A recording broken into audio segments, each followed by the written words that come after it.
Tidak berapa lama berselang setelah Ronald dan Tuan Sam meninggalkan ruangan di mana Anton, Herman, dan yang lainnya duduk.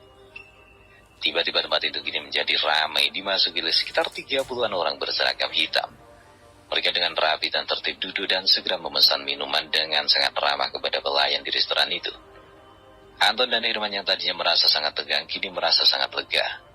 Karena tadinya mereka menduga bahwa orang-orang itu akan mengusir mereka dari meja. Melihat adegan itu, Rina yang terheran dan berbisik pada Lisa. "Lisa, siapa mereka itu?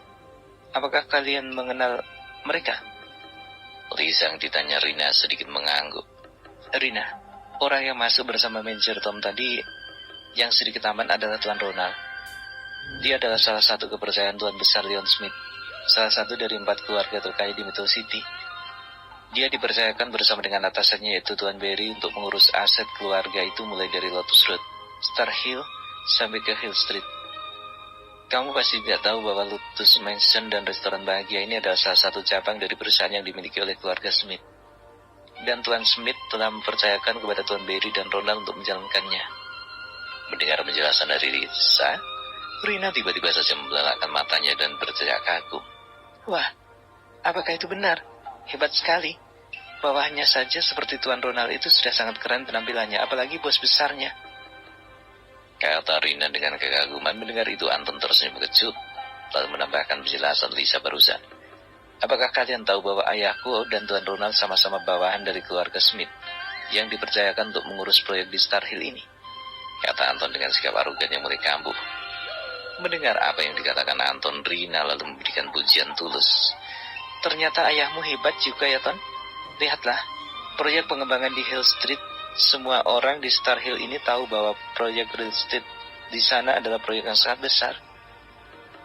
Aku tidak dapat membayangkan betapa beruntungnya ayahmu bisa menjadi bawahan dari Tuan Smith." Anton yang mendengar pujian tulus dari Rina segera tersenyum pahit. "Rina, kamu baru melihat proyek real estate di Hill Street saja sudah terkagum-kagum. Tahukah kamu bahwa proyek Hill Street di mata majikan ayahku hanya seperti setetes air dalam ember?" kata Anton dengan wajah serius. Dia menyambung ucapannya kembali. "Kebayang tidak betapa kayanya Tuan Smith itu?" Saat ini Rina dan Rindy membelalakkan matanya seakan tidak percaya. Dia mengira bahwa orang tuanya Anton, Herman, dan Lisa adalah orang kaya. Ternyata dia salah besar. Jika dibandingkan dengan kekayaan keluarga Smith, maka dapat dibayangkan bahwa keluarga mereka hanyalah butiran kecil di hadapan gunung yang tinggi.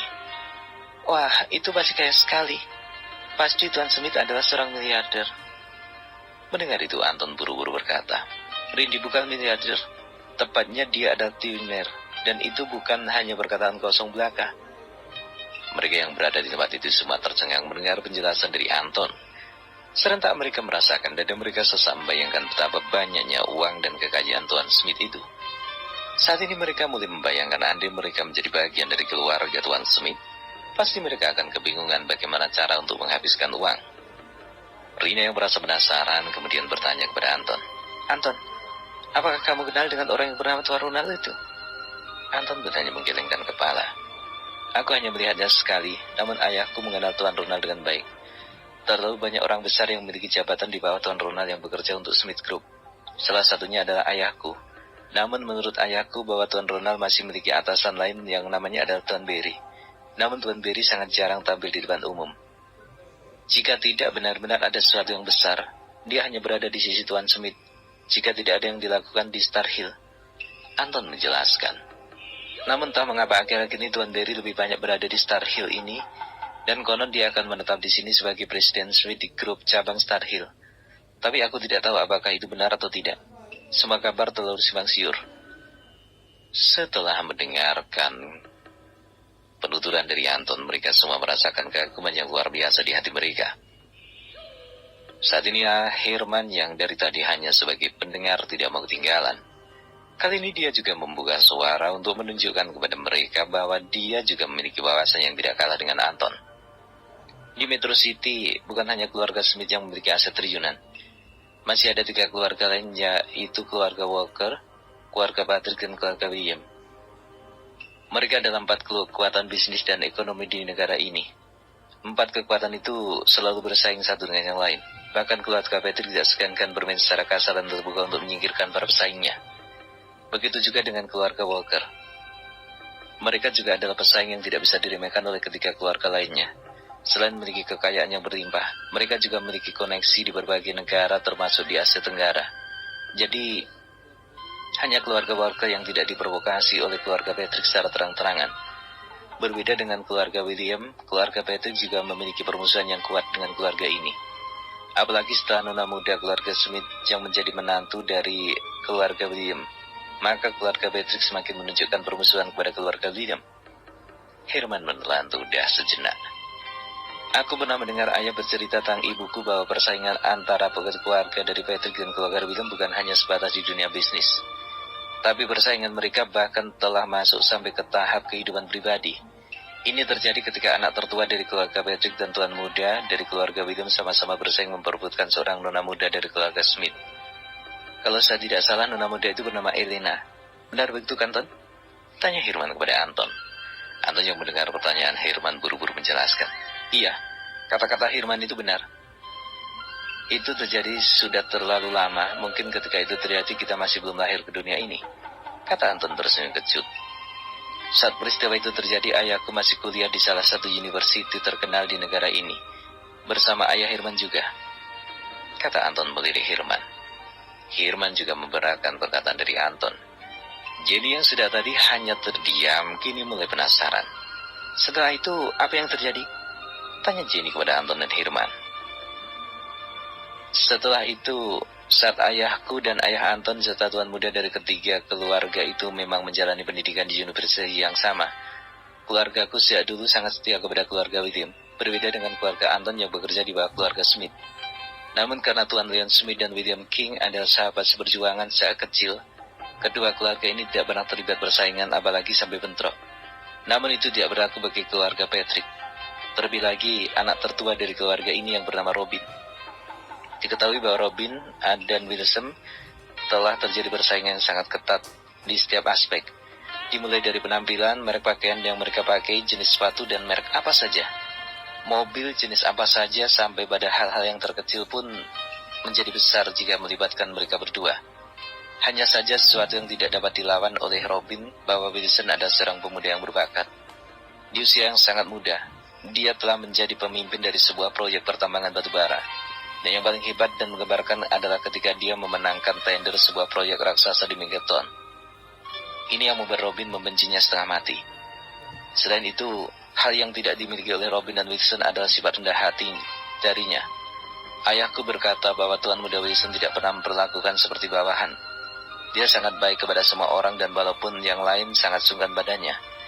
Ini karena selain dia adalah bintang muda di dunia bisnis, dia juga adalah seorang yang bisa mencetuskan terobosan-terobosan baru di dunia bisnis. Seringkali terobosan yang dilakukan terasa menguntungkan bagi para pengusaha kecil. Secara otomatis ketika pengusaha kecil itu terasa terayomi dan pengusaha besar seperti keluarga William, maka mereka dengan senang hati akan berada di bawah naungan perusahaan William Company. Beberapa orang sangat memuji revolusi bisnis yang dilakukan Tuan Muda Wilson ketika itu. Hanya keluarga Patrick yang membenci dan mencari-cari kesempatan untuk menghancurkan Wilson. Sifat dan sikap dari seperti Tuan Muda Wilson itulah yang tidak dimiliki oleh Robin.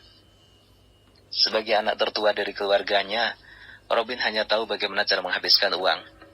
Di saat dia mau sesuatu maka dia tinggal meminta saja. Jadi singkat cerita ketika Robin dan Tuan Muda Wilson sampai pada tahap persaingan untuk mendapatkan seorang gadis, maka segala cara kotor pun ditempuh oleh Robin. Termasuk ingin membunuh Tuan Muda Wilson ketika berada di Megaton.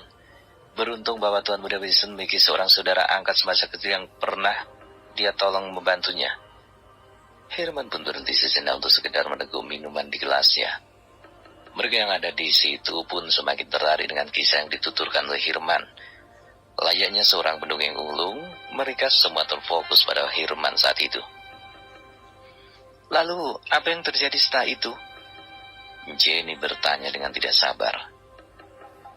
Herman menurut saja dan melanjutkan ceritanya. Masih menurut ayahku ketika Robin merencanakan untuk menyingkirkan Tuan Muda Wilson. Saat itu rencananya digagalkan oleh adik Tuan Muda Wilson yang bernama Draco. Diketahui bahwa Draco ini adalah anak yatim piatu yang diusir dari panti asuhan dan menjadi gelandangan di jalan selama berhari-hari. ketika Tuan Muda Wilson yang ketika itu masih dalam usia kanak-kanak tidak tega melihat keadaan Draco dan membawanya ke sebuah villa tua milik mereka dan menyerahkan Draco kepada pengurus villa untuk mengangkatnya sebagai anak. Atas kebaikan itu, Draco kecil bersumpah akan membayar hutang budi itu, walau harus berkorban nyawa. Masih tentang Tuan Muda Wilson dan Draco, ketika mereka sama-sama di pendidikan dasar, Draco dikeluarkan dari sekolah karena memukul seorang siswa yang mencoba menyakiti Tuan Muda Wilson. Setelah dikeluarkan dari sekolah, Draco mulai mengembara ke setiap sudut tempat untuk mencari bekal yang suatu saat digunakan untuk melindungi Tuan Muda Wilson. Jadi, dapat dikatakan seberapa kuatnya Draco itu, dan anak buah Robin yang akan mencelakai Tuan Muda Wilson pun dibabat habis olehnya. Ini yang membuat keluarga Patrick semakin marah dan dengan segala macam upaya mereka lakukan untuk menyingkirkan Tuan Muda Wilson dari Draco. Puncak dari sakit hati itu adalah ketika Nona Muda Smith menerima laporan dari Tuan Muda Wilson. Diketahui saat itu bahwa Robin sangat prestasi dan minum banyak obat tidur sampai kelebihan dosis. Saat itu keluarga Patrick benar-benar marah, namun mereka masih punya satu kartu as yang bisa mereka andalkan, yaitu keluarga Paul. Saat itu keluarga Patrick pernah menyelamatkan keluarga Rednar dari keberangkutan dan kekacauan yang terjadi di dunia bisnis global. Mereka menyelamatkan keluarga itu bukan tidak memiliki tujuan. Ini mereka lakukan karena nona muda dari keluarga Paul memiliki seorang putri bernama Diana. Dan Diana itu diketahui oleh mereka adalah teman satu kampus dari tuan muda keluarga dari keluarga Wilson, yaitu Jackson. Jackson adalah adik dari tuan muda Wilson. Inilah asal mula persaingan itu dan berubah menjadi pembunuhan. Dan pengkhianatan di dalam keluarga William bermula ketika Diana menjebak tuan muda Jackson agar dapat menikahinya dan masuk ke dalam lingkungan keluarga William. Saat itu terjadi tuan muda Wilson dan nona Elena sedang melanjutkan studinya di Harvard University selama 5 tahun. Herman pun menceritakan apa yang dia ketahui dari ayahnya. Semua yang berada di tempat itu saat ini larut dalam pikiran masing-masing. Mereka mencoba menghubung-kaitkan antara satu cerita dengan cerita yang lain. Masing-masing di antara mereka memiliki kesimpulan dari kisah itu dan menghubungkan dengan peristiwa yang lain, namun mereka tidak berani mengatakan pandangan mereka. Ini dikarenakan mereka tahu siapa yang mereka bicarakan saat ini. Rindy yang saat itu telah mendapatkan kesimpulan dalam hatinya tidak tahan untuk dia berkata, "Herman, menurut cerita dari orang-orang tua kita, bahwa Tuan Muda Wilson itu telah meninggal dalam satu kecelakaan di salah satu jalan di Metro City. Jika aku menghubungkan antara cerita yang kamu peroleh dari ayahmu dengan kematian Tuan Muda Wilson itu, maka aku mendapatkan kesimpulan bahwa kematian Tuan Muda Wilson itu bukanlah kecelakaan, melainkan dibunuh oleh..." Belum sempat Rindy menyelesaikan kalimatnya, Herman yang mendengar kata-kata yang diucapkan Rindy membuat hatinya menjadi ketakutan. Dia dengan cepat-cepat menutup mulut Rindy. "Rindy, tahan ucapanmu. Apakah kamu tahu keluarga apa yang sedang kita bicarakan? Jika ada yang mendengar, maka dapat dipastikan keluarga kita semua yang ada di sini hari ini pasti akan tamat," kata Herman yang mulai kelihatan pucat. Saat itu Rindy juga menyadari kesalahannya dan segera mengatupkan bibirnya. "Maafkan aku hanya tidak bisa mengendalikan perasaanku tentang hubungan antara satu peristiwa ke peristiwa yang lainnya," kata Rindy dengan penuh penyesalan.